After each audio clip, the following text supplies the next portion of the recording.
ఒక్కసారి ఈ వీడియో చూడండి. ఈ నెల 22న రైతు భరోసా మొదటి విడత నిధులు విడుదల చేయనుంది రాష్ట్ర ప్రభుత్వం. సిద్దిపేట జిల్లా నర్మెట్ట నుంచి రైతు భరోసా నిధులు విడుదల చేయనున్నారు ముఖ్యమంత్రి రేవంత్ రెడ్డి. రైతు భరోసా నిధుల విడుదలపై డిప్యూటీ సీఎం మల్లు భట్టి విక్రమార్క, మంత్రి తుమ్మల నాగేశ్వరరావుతో చర్చించారు ముఖ్యమంత్రి రేవంత్ రెడ్డి.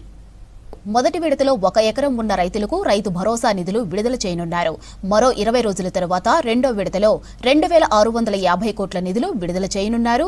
ఏప్రిల్ నెలాఖరులోపు మూడో విడతగా మొత్తం రైతు భరోసా నిధులు విడుదల చేస్తారు.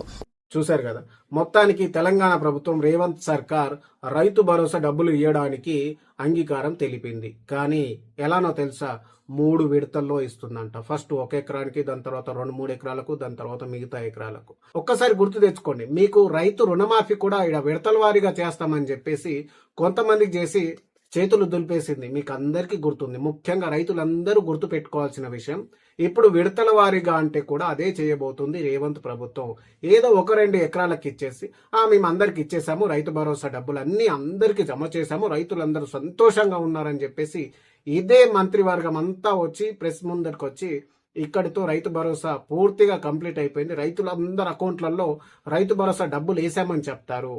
దయచేసి ఎవ్వరూ నమ్మకండి. ఇప్పుడు 22 తర్వాత వేస్తామని చెప్తున్నారు, ఉగాది కానుక అని చెప్తున్నారు తప్ప ఏం లేదు. అంతా గ్యాసు డొల్లా, ఏం ఉండదు. 1 విడత వేసేసి దాని తర్వాత చేతులు దులుపుకొని మేము అన్ని విడతలు వేసేసాము, ఇంతమంది రైతులకు వేసేసామని చెప్పడం కోసమే ఈ ప్రయత్నం అంతా. ఎందుకంటే ఇప్పుడు గవర్నమెంట్ దగ్గర డబ్బు లేదు. ఉన్న డబ్బల్లా తీసుకెళ్లి 5 రాష్ట్రాల అసెంబ్లీ ఎన్నికలు ఉన్నాయి కాబట్టి అక్కడ ఖర్చు చేసి గెలవాలనుకుంటున్నారు. కాబట్టి మన తెలంగాణ ప్రజలను, తెలంగాణ రైతాంగాన్ని, తెలంగాణకి ఇచ్చిన 6 గ్యారంటీలన్నీ బొందబెట్టే ప్రయత్నం చేయబోతుంది రేవంత్ సర్కార్. దయచేసి రైతన్నలారా ఆలోచించండి, చెప్పే కల్లబొల్లి మాటలు నమ్మకండి దయచేసి.